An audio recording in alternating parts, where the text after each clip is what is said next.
வணக்கம், வணக்கம் தமிழ் உறவுகளே எப்படி இருக்கீங்க? ஸோ தேமுதிகவிற்கு 6 தொகுதிகள் தான் கொடுக்க முடியும்னு திமுகவும் சொல்லிட்டாங்க. அதிமுகவும் அப்படித்தான் சொல்லியிருக்கிறது அப்படிங்கிற மாரி தகவல்கள் தான் வருதுங்க. அதுக்கு என்ன காரணம் அப்படின்னா, அவங்களோட ஓட்டு வங்கி அப்படிங்கிறது குறைஞ்சிச்சு. 2021ஆம் ஆண்டு டிடி தினகரன் கட்சியோடு போட்டியிட்ட போது, அவங்க வாங்கினது வெறும் 0.43% நினைக்கிறேன். 1% கூட இல்ல. நாடாளுமன்ற தேர்தல்ல அதிமுகவோட கூட்டணி போடும்போது 2.5 2.7 வாங்குனாங்கன்னு நினைக்கிறேன். அவ்வளவுதான் அவங்களுடைய வாக்குகளுடைய சதவீதம் மிக மிக குறைவு அப்படிங்கிறதுனால, அவங்களுக்கு அதிகமான தொகுதிகள் ஒதுக்க தயங்குகிறது அதிமுகவும், திமுகவும். அது தெரிஞ்ச வகை தான். ஆனா இவங்க அந்த ராஜ்யசபா வேணும், இது வேணும், அது வேணும்னு சொல்றதுனால, ஒரு கூட்டணியில் குழப்பம் ஏற்பட்டிருக்கிறது. அதிமுக அந்த பேச்சை பேசுவதே நிறுத்திட்டாங்க. அதனால தான் பாஜகவோடு பேசிட்டு இருக்கிறாங்க கூட்டணி அப்படின்னா, திண்டுக்கல் சீனிவாசன் கூட சொன்னாரு. இதுதான் தேமுதிகவோட நிலைமை. ஆனா அவங்களோட வேட்பு மனு வாங்குற இதுல வந்து தாக்கல் செய்யலாம் அப்படின்னு சொல்லி இப்ப அப்ளை பண்றதுக்காக கேட்ட திறந்து வச்சிருக்காங்க. காத்தடிச்சிட்டு இருக்கு. யாருமே வரல. 3 நாள் எக்ஸ்டெண்ட் வேற பண்ணியிருக்காங்க. இதுதான் தேமுதிகவோட நிலைமை. அதுக்கு காரணம் குடும்ப கட்சியாக மாறிவிட்டது. ஏன்னா நீங்க வாங்குற 6 சீட் வந்து அவங்க பையனுக்கு 1, அவங்க பிரேமலதாவுக்கு 1, அங்க கூட இருக்காரு அவர் பேர் என்ன? அவங்க 2, 3 பேர். அவங்களுக்கு தான் குடுக்க போறீங்க. நாங்கலாம் பணம் கட்டி என்ன பிரயோஜனம் அப்படிங்கிற மாரி தான் கேட்கறாங்க. ஒரு 30, 40 சீட்னா சரி எங்களுக்கெல்லாம் கிடைக்கும். அந்த நம்பிக்கையில இருக்கலாம் அப்படின்னு தான் அவர்கள் எல்லாம் வருத்தத்தில் இருக்கிறார்கள் அப்படிங்கிறது தான். பட் என்ன பொறுத்தவரைக்கும் தேமுதிக ஒரு மிகப்பெரிய ஒரு கட்சியாக இருந்தது. இன்னைக்கு தேய்ந்து போய் இருக்கிறது அப்படின்னாலும், ஓரளவு அந்த 2, 2.5% அப்படிங்கிறது தமிழ்நாடு முழுவதும் இருக்கிறது அப்படிங்கிறத ஒத்துட்டு தான் ஆகணும். தமிழ்நாடு முழுக்க அவங்களுக்கு வாக்குகள் இருக்கு.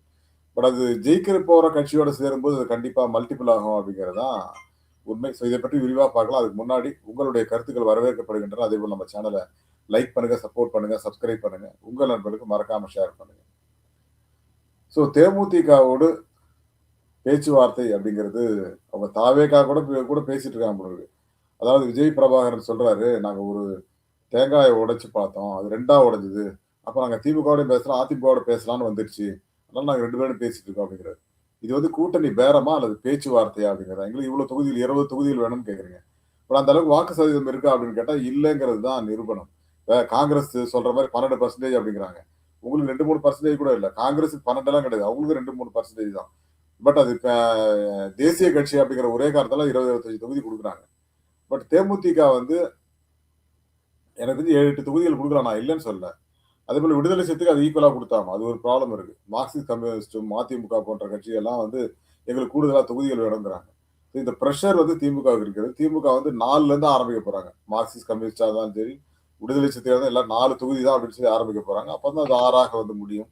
அவங்க 10 20 10 8 7 6க்கு வந்து நிப்பாங்க. அதே போல தான் தேமுதிகவுக்கும் பேசிட்டு இருக்காங்க. பட் தேமுதிக வந்து 8 வரை திமுக ஓகேன்னு சொல்லியிருக்காங்க. பட் அதிமுக வந்து 6க்கு மேல குடுக்க மாட்டேன்னு இருக்காரு. கட் அண்ட் ரைட்டா சொல்லியிருக்காராம். எம்பி எலக்ஷன் 5 சீட் குடுத்தியேப்பா அப்படின்னா, இல்ல. இப்ப 6 தான் குடுக்க முடியும். ஏன்னா நெறைய கூட்டணி கட்சிகள் இருக்காங்கன்னு கராராக அதிமுக சொல்லிவிட்டதாக தகவல். அதனால திண்டுக்கல் சீனிவாசன் என்ன சொன்னாரு? இவங்க வந்து பாஜகவோட பேச்சு நடத்துறாங்க. எப்படி இருந்தாலும் சரிங்க. கூட்டணிக்கு சோறு வந்தா சரி, சாப்பாடு வந்தா சரி, கூட்டு பொரியல் வந்தா சரி அப்படின்ட்டாரு. அதாவதுங்க, நாங்க கூட்டணிக்கு தலைமை நாங்க தான். ஆனா பேச்சுவார்த்தைலாம் பாஜக தான் பண்ணும் அப்படிங்கிறாங்க. தேமுதிகவோட பேச்சுவார்த்தை நடத்துறது, அன்புமணியோட பேச்சுவார்த்தை நடத்துறது, டிடி தினகரனோட பேச்சுவார்த்தை நடத்துவது எல்லாமே பாஜக அப்படின்னா கூட்டணி தலைமைன்னு எதுக்கு ஒண்ணு எடப்பாடி அப்படிங்கிற ஒரு கேள்வி இருக்கு. கேட்டா ஒரு காங்கிரஸ பத்தி குறை சொல்லிட்டு இருப்பாரு எடப்பாடி. தேமுதிகவோட இன்னும் பேச்சுவார்த்தை சுமூகமா இல்ல. ஒருவேளை தேமுதிக வந்து திமுக அங்க ஆப்பு தான் அதிமுக. கொஞ்சம் நஞ்சம் இருக்கிற இதுவும் எதிர்ப்பு சக்தியும் மறைஞ்சிரும். அதெல்லாம் புரியாம இருக்கிறாரு. பட் இப்போதைக்கு தேமுதிக வந்து திமுகவோட போறதுக்கு வாய்ப்பு இருக்கு. ஏன்னா, நம்மகிட்ட எம்.எல்.ஏக்களே இல்ல. நம்ம 6, 7 தொகுதிகள் வாங்கினாலும், திமுகவோட நின்னோம்னா கண்டிப்பா அதுல 3/4 ஜெயிச்சலாம். ஒரு 4, 5வது எம்.எல்.ஏக்கள் வந்துருவாங்க. நம்ம அதுக்கப்புறம் நம்முடைய கூட்டணி பேரத்த அடுத்த தேர்தல்கள்ல நம்ம இன்கிரீஸ் பண்ணிக்கலாம். ஆனா, சுதீஷுக்கு ஒரு ராஜ்யசபா எம்பி எப்படியாவது வாங்கிடணும். அப்படிங்கிற ஒரு எண்ணத்துல இருக்காங்க. அந்த சுதீஷுக்கு எம்பி கிடைக்கிறது தான் பேச்சுவார்த்தை இழுபறி. ஆனா, அதிமுக கிட்ட இருக்குது 2 ராஜ்யசபா எம்பி தான். ஒண்ணு தம்பிதுரைக்கு குடுத்தே ஆகணும். இன்னொன்னு அன்புமணி கேட்டுட்டு இருக்காரு. அது ஜி.கே. வாசன் அவங்களுக்கே இல்லன்னு சொல்லிட்டு இருக்கிறாராம் எடப்பாடி. அதனால கண்டிப்பா தேமுதிகவுக்கு கொடுக்க முடியாது அப்படிங்கிற ஒரு சூழல்ல இருக்கிறதுனால, உங்களுக்கு ராஜ்யசபா குடுக்க முடியாதுன்னு சொல்றாங்க. அதனால தான் தேமுதிக அதிமுகவோட பேசுவதையே நிறுத்தி விட்டது அப்படிங்கிறாங்க. அதனால தான் பாஜகவோட பேசிட்டு இருக்காங்க. பாஜக வந்து நாங்க மகாராஷ்டிரால வாங்கி தர்றோம், ராஜஸ்தான்ல வாங்கி தர்றோம், குஜராத்ல வாங்கி தர்றோம். இல்லன்னா இதுல மத்திய பிரதேசல வாங்கி தர்றோம் அப்படின்னு சொல்லி ஏதோ பேசிட்டு இருக்காங்க போல இருக்கு. ஆனால் அதுவுமே பேச்சுவார்த்தை சுமூகமாக இல்லை. இப்ப அவங்க திரும்பவும் திமுக கிட்ட வந்திருக்காங்க. திமுகவுடன் கிட்டத்தட்ட பேச்சுவார்த்தை முடிந்து விட்டதாகவும், திமுக வந்து அவங்களே இழுத்து பிடிச்சாங்கன்னா நம்ம இன்னொரு 10, 15 சீட்டு எக்ஸ்ட்ரா ஜெயிக்கலாம். அதேபோல திமுகவே 160, 165 இடங்கள்ல நின்னாலுமே 140 இடங்கள் வரைக்கும் ஜெயிக்கிறதுக்கு வாய்ப்பு இருக்கு. ஏன்னா நம்ம கூட்டணி பலம் அதிகமாகிக் கொண்டே இருக்குது. கமலஹாசன் உள்ள இருக்காரு. தேமுதிக உள்ள வந்துட்டாங்க. காங்கிரஸ் எப்படியோ இழுத்து பிடிச்சிடலாம் அப்படின்னு ஒரு கணக்கு போடுறாரு. ஏன்னா காங்கிரஸ்ல பேசுறவங்க வேணா பேசிட்டு போங்க. நான் இவ்வளவுதான் கொடுக்க முடியும். 18 தான் கொடுக்க முடியுன்ற ஐடியால இருக்காரு போல இருக்கு. காங்கிரஸுக்கு 15 தான் ஆரம்பிக்க போறாங்க. மத்த கட்சிகள்லாம் 4 தான் ஆரம்பிக்க போறாங்க. அதே போல முஸ்லீம் லீக்குக்குலாம் 1 தான் சொல்லப் போறாரு.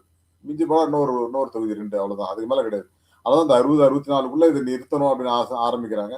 ஒருவேளை ரொம்ப டைட் ஆச்சு அப்படின்னா 170லிருந்து 165 ஆக்கிப்பாங்க. அவங்க போட்டியிடுற தொகுதிகளை.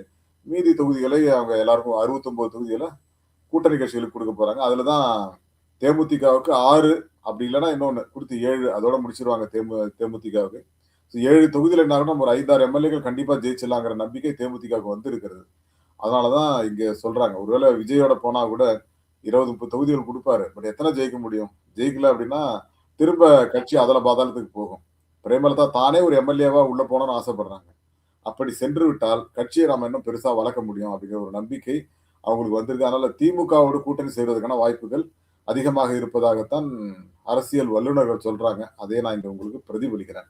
காரணம் என்ன அப்படின்னா பிரேமலதா எதிர்பார்க்கிற விஷயங்கள் அவ்வளவு சீக்கிரம் நடந்துருமா அப்படின்னு கேட்டீங்கன்னா நிச்சயமா நடக்காது. ஆனா இன்னொரு முக்கியமான விஷயம், திமுகவோட சேர்ந்தா குறைஞ்சபட்சம் 4, 5 எம்எல்ஏக்கள் வந்துருவாங்க.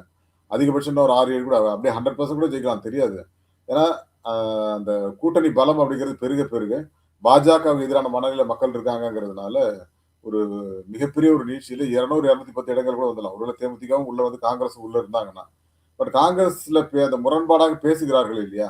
அவங்கள எல்லாத்தையும் வாயை அடைக்கணும் அதுக்கு முன்னாடி. ஏன்னா வாயை அடைத்தால் தான் திமுக வெல்ல முடியும் அப்படிங்கிறதையும் அவங்க மனசுல வச்சுக்கணும். ஏன்னா இந்த மாதிரி கூட்டணியில் பேசிட்டே இருந்தா காங்கிரஸ்காரன் திமுக வேலை செய்ய மாட்டான், திமுக காரன் காங்கிரஸ் வேலை செய்ய மாட்டான். உள்ளடி பயங்கரமா இருக்கும். அந்த புரிதல் இவர்களுக்கு எல்லாம் இருக்கணுங்கிறது தான். இந்த மாதிரி வாய் வார்த்தைகளால் தான் இப்ப காங்கிரஸ் வந்து இந்தியா முழுமைக்கும் தங்களுடைய கூட்டணி பேரை கெடுத்துக்கிட்டாங்க. அந்த மாதிரி இருக்கக்கூடாது. கூட்டணி பேரம்ங்கிறதுலாம் இருக்கணும். இல்லைன்னு சொல்ல அதெல்லாம் முன்னாடியே இருக்கான். அபிஷியலா வெளியில கத்தக்கூடாது, பேசக்கூடாது. அது முறையும் கிடையாது. திருநாவுக்கரசு கூட எனக்கு எவ்வளவு டீசெண்டா பேசினாரு பாருங்க. கண்டிப்பாக இதை தலைமை முடிவு செய்யும். யாருமே இந்த மாதிரி கண்டபடி பேட்டி கொடுக்காதீங்க அப்படின்லாம் ஓப்பனா சொல்லியிருக்காரு. இந்த முறை வந்து தெரியல. காங்கிரஸ் இந்த மாணிக்கம் தாக்கூர், ஜோதிமணி, இந்த பிரவீன் சக்கரவர்த்தி ஒருத்தர் இருக்காரு பாருங்க. வாயில வந்ததெல்லாம் பேசிட்டு இருக்காரு. அவனை கட்சியை விட்டே நீக்கணும். கட்சியே எவனுமே இல்லைன்னா கூட பரவாயில்ல. இந்த மாதிரி பேசுற ஆட்களை தூக்கி போடுங்கன்ற வழியில ஒரு கூட்டணி தர்மத்துக்கு எதிராக பேசுபவர்களை எப்படி நீங்க அலோவ் பண்றீங்க காங்கிரஸ் அப்படிங்கிற ஒரு கேள்வி இருக்கு. கண்டிப்பா அந்த மாதிரி பேசக்கூடாது. மக்களை வந்து மனசை புண்படுத்துற மாதிரி பேசுறது. அப்புறம் எப்படி ஓட்டு போடுவாங்க உங்களுக்கு? திமுக எப்படிங்க ஓட்டு போடுவான்? இப்படி எல்லாம் பேசிட்டு இருந்தீங்கன்னா அந்த எண்ணம் கொஞ்சமாவது வேண்டாமா? அதுதான் சொல்றேன். இவங்க இப்ப தேமுதிக கூட பாருங்க. அவங்களாம் பரவாயில்ல. அதிமுக பேசுறோம், திமுக பேசுறோம்னு பேசிட்டு இருக்காங்க. மாணிக்கம் தாக்கூர் சொல்றாரு நாங்க திமுக மட்டும்தான் பேசிட்டு இருக்கிறோம். அப்ப எதுக்கே வளரிட்டு இருக்கிற? அப்ப எதுக்கு வளரிட்டு இருக்கிற? சும்மா நானும் இருக்கிறேன்னு சொல்லி ஏதாவது பேட்டி கொடுக்க வேண்டியது. கேட்டா நான் பேர் எடுத்தேன் பாரு, காங்கிரஸ் தான் வாங்கி கொடுத்தேன் பாரும்ப. அதுக்காகவே 25 வந்து 20 ஆக்குவாங்க திமுக. நான் சொல்றேன் இல்லைன்னா 18 ஆக்கிடுவாங்க. அதுக்கு மேல கிடையாது. நீ போறதுன்னா போவாங்க கடைசி நேரத்துல. எங்க போவாங்கன்னு பாப்போமே. தாவக்காக்கு போங்க 30 சீட்டு கொடுப்பாங்க. 30 சீட்டு நீங்க எவ்வளவு ஜெயிக்க போறீங்கன்னு பாக்குறேன். டெபாசிட் கூட வாங்க மாட்டீங்க எங்கேயுமே. நான் எழுதி கொடுக்குறேன். இந்த மாதிரி மோசமான உதாரணங்கள், அதாவது காங்கிரஸ் கட்சியை நான் அழிக்கிறதுக்கு பந்தயம் கட்டுறேன் அப்படிங்கிற மாதிரி இருக்கு. மாணிக்கம் தாக்கூர், ஜோதிமணி, இந்த பிரவீன் சக்கரவர்த்தி பேசுறதெல்லாம் பாத்தீங்கன்னா அப்படிதான் பேசிட்டு இருக்காங்க. வாய் உதார் விடுறீங்க. நான் தான் சொல்றேன் 12% வச்சிருக்கீங்களா? தனியா போய் நில்லுங்களா பார்ப்போம். எவ்வளவு பர்சன்டேஜ் வாங்கிடுறீங்கன்னு பார்ப்போம். 12% வாங்குறீங்களா? 80 தொகுதி வாங்கி கொடுக்குறேன் நான் திமுகல. நான் பேசுறேன். நான் அஷூரன்ஸ் கொடுக்குறேன். Okay, thank you. Thank you all. Bye டு மீண்டும் சந்திப்போம். நன்றி மக்களே.